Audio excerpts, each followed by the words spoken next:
Have you ever replayed a conversation in your head long after it ended? Something you said, something you didn't say, a look on someone's face, a pause that felt too long. And no matter how many times you replay it, your mind won't let it go. Most people call this overthinking. They tell you to stop, to distract yourself, to just move on. But here's the truth no one tells you. Your brain isn't overthinking. It's protecting you. That replay button in your mind is not a flaw. It's a defense system, because your brain doesn't replay moments for entertainment. It replays moments it believes were dangerous.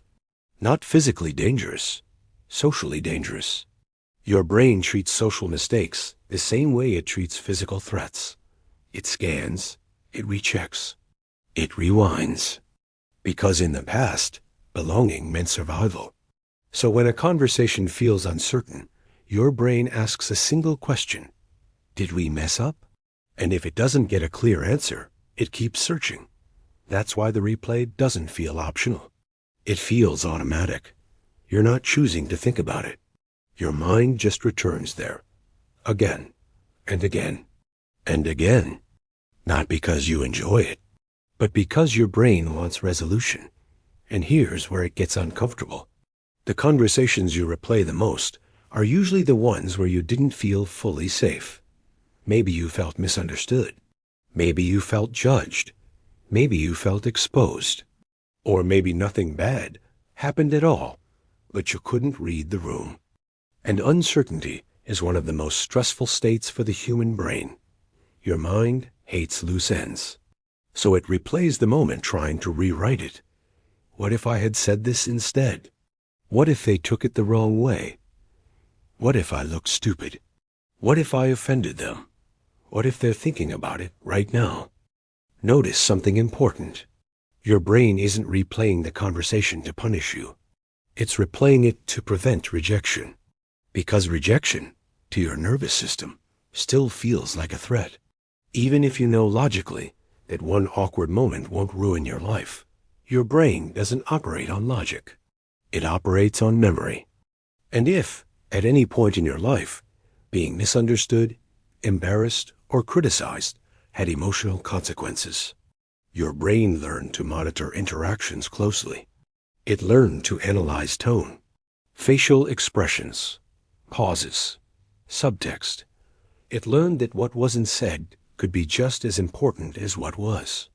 So now, after conversations, it runs a scan. Did we say something wrong?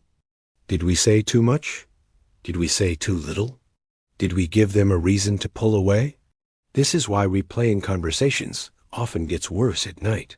During the day, your mind is busy, distracted, occupied. But at night, when everything slows down, your brain finally has space to process. And processing doesn't feel calm. It feels like rumination. Your brain pulls unfinished social moments to the front of your awareness and starts looping them. Not because it wants to torture you, but because it believes those moments matter. And here's something most people don't realize. You don't replay conversations where you felt fully accepted. You don't obsess over moments where you felt seen, understood, and safe. Your brain doesn't need to revisit those. It only replays moments where safety felt uncertain. So if you find yourself replaying conversations often, it doesn't mean you're weak. It means your brain is vigilant, and vigilance is learned.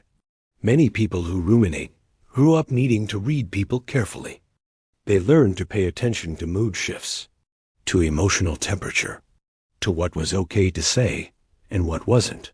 They learned that small mistakes could lead to big emotional consequences. So now their brain stays alert. It reviews interactions the same way a security system reviews footage, looking for what went wrong, looking for what to fix. But here's the problem. Unlike real threats, social situations rarely come with clear answers. No warning sound, no resolution screen. So your brain keeps replaying, hoping the next loop will finally make it click. But it never does, because the goal was never understanding. The goal was safety, and safety doesn't come from analysis. It comes from certainty. And when certainty is missing, your brain fills the gap with imagination. That's why replays often get harsher over time. The first replay is neutral. The second adds doubt. The third adds self-criticism. By the 10th replay, you're no longer reviewing the conversation. You're judging yourself. And that's where people get stuck. They think the problem is thinking too much. But the real issue is that your brain doesn't feel socially safe enough to let the moment go. So it holds on to it. Because letting go feels like leaving a door unlocked. This is also why reassurance from others rarely stops the loop. Someone can tell you, "It was fine," and your brain still replays it. Because your brain isn't asking others if it was okay. It's asking itself. And unless your nervous system believes it's safe, logic won't shut it down. This is why trying to stop overthinking often makes it worse. Because now your brain thinks you're ignoring a potential threat, and it turns the volume up. The replay gets louder, more detailed, more urgent. So what's actually happening in these moments? Your brain is trying to protect your social identity. It's trying to prevent rejection, embarrassment, or loss of connection. And the more you value connection, the stronger this response can be. That's why thoughtful, empathetic, and self-aware people often ruminate the most. Because their brains care deeply about how they affect others. But caring without safety turns into overanalysis. So here's the reframe. Replaying conversations doesn't mean you're socially awkward.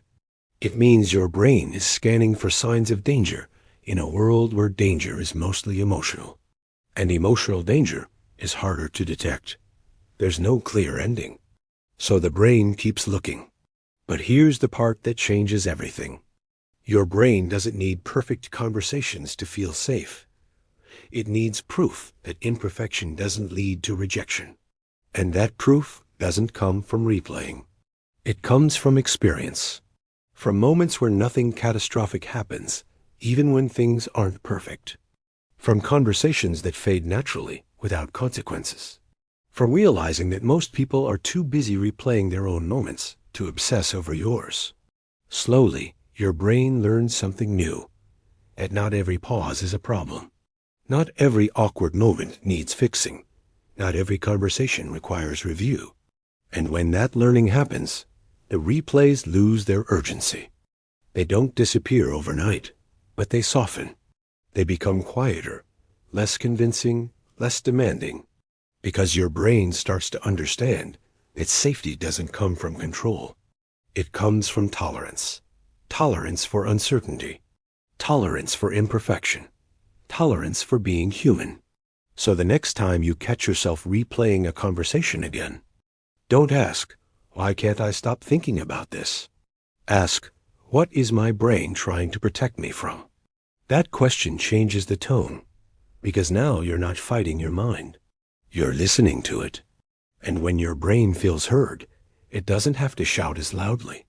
Replaying conversations isn't your brain attacking you. It's your brain trying to keep you connected. And once you understand that, the loop starts to loosen. Not because you forced it to stop, but because your brain finally feels a little safer letting go.